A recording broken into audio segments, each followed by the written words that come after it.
and welcome race fans, Kitefoil League fans from around the globe.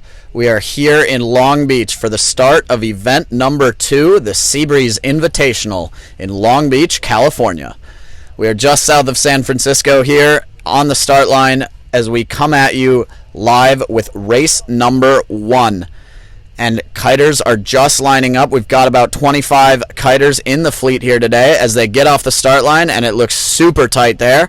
In these fairly light conditions, we have about 12 or so knots out on course right now, but it looks like actually some carnage on the line there. A couple kites dipping, a couple guys going down there maybe that almost could have turned into a Tour de France situation there. But these guys are off the start line and racing in race number 1.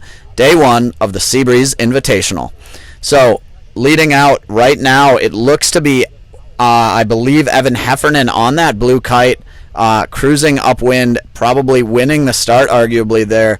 But also, again, he is reigning champ from event number 1 up in Sherman Island, the Delta Pro Kitefoil League event number 1. That's Evan Heffernan on the blue kite, currently leading the fleet in these fairly stable conditions here, but it's Marcus Edegren on the yellow kite, cruising just to leeward of him as these guys fly upwind. Now, also coming upwind is Noah Runciman, a new guy, a young gun on the scene here in the Kitefoil League. He's 18 years old, only been kiting for actually 2 years, but he's down on the black kite there on the bottom of your screen. Again, that's Noah Runciman, someone to definitely watch out for because this guy is an absolute giant, and he doesn't quite have the experience yet probably to maneuver around like we had to see up in Sherman Island at our last stopover event.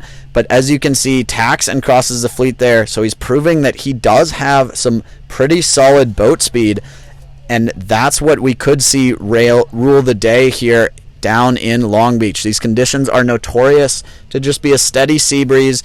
Blows from this direction quite often, fills in the afternoon, and is a steady 12 to 18 knots depending on the day that tends to build as you get through the day and the sun gets lower. Very characteristic sea breeze conditions we see here in Long Beach, but these guys are absolutely neck and neck as we cruise upwind across that sailboat, coming across course here as we race upwind into mark number 1. These guys are probably pretty close to ley line. Again, we're doing a 2-lap windward leeward, and oh no, that's a yellow kite. That's Marcus Edegren who goes down.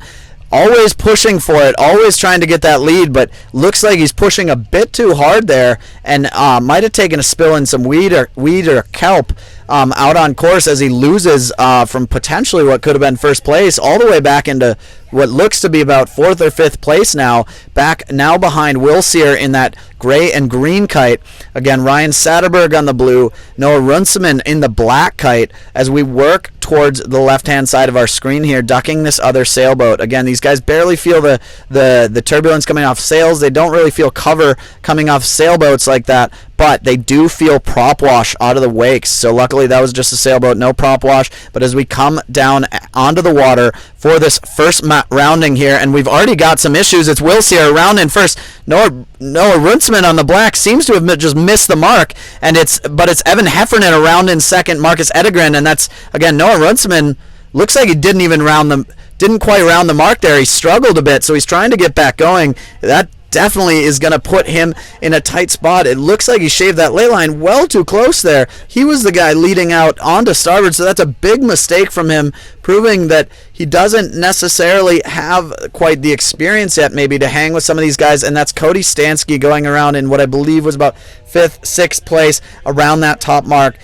Just ahead of him was Ryan Satterberg on the blue kite, and Neil Marcinelli. But back to the leaders here. It's Will Sear, again, rounded in first. It would have been a lot closer there had Noah Runciman been able to stay on his heels, but it looks like he just took himself out and didn't quite round the mark, so he'll have to re-round just to get back into this race. That's going to cost him a lot.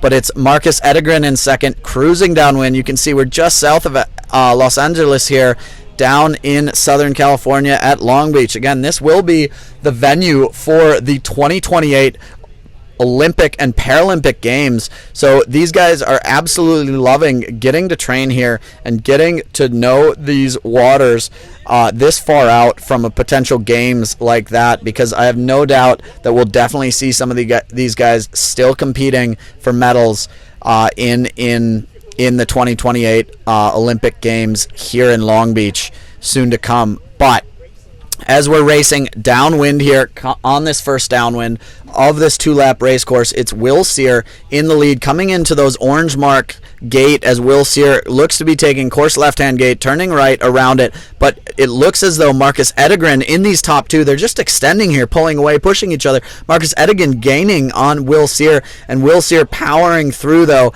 able to work a high mode in here. It looks like he's starting to climb on Will a little bit. It's going to be tight. It didn't look like they had anyone immediately behind them on the other side of the course, so this is going to be an absolute drag race of the rest of this lap as we start lap number 2. Again, back up to the windward mark, then coming downwind and a short reach across to the finish. But it looks as though Marcus Edegren able to work into a mega high mode here. He's just powering over the top of Will. Will struggling to get the speed there. He's working a low mode, but it doesn't look as though he's getting anything out of it. Again, usually he seems to be a bit faster, a bit quicker upwind, being on that fly surfer kite. He's got less drag, I'm told, on those kite lines. He has less of a bridle to it because that's the way the fly surfer kites go.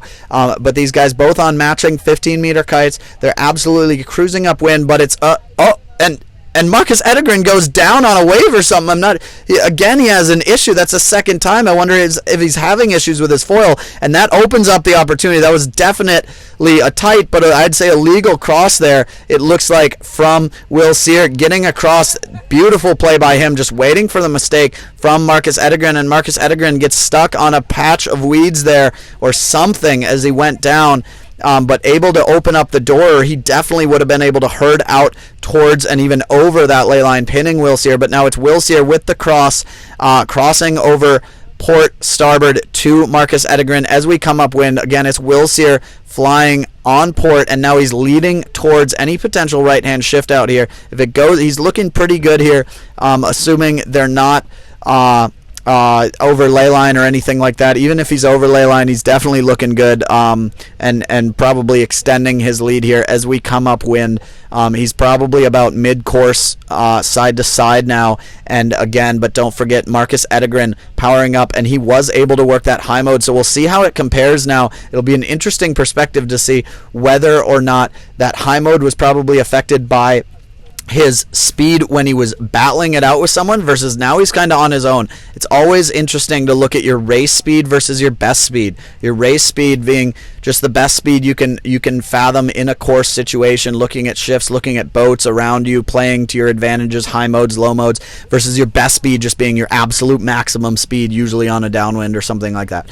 But again, back into the windward mark. So it looks as though, again, Marcus Edegren proving he's got some wheels upwind here. He's able to just pull away and onto this upwind here in the yellow kite. Marcus Edegren rounding. Don't worry, that blue kite is on their second lap, getting lapped here, but it looks as though they're getting a bit of havoc here for Will Sear as he can't quite get into a low power zone to get over the top of that blue kite, and that might just seal the deal. That was a beautiful pick there by Marcus Edegren of those top two. And back here, coming up, rounding out your top three, looks to be Evan Heffernan, again, current current Kitefoil League leader on the scoreboard from event number 1, but newbie Noah Runciman on the black kite here, one of the young guns, only 18 years old, cruising in there, followed by that second blue is Ryan Satterberg, and finally rounding out your top 5 would have been Hantos Villegas on the orange kite.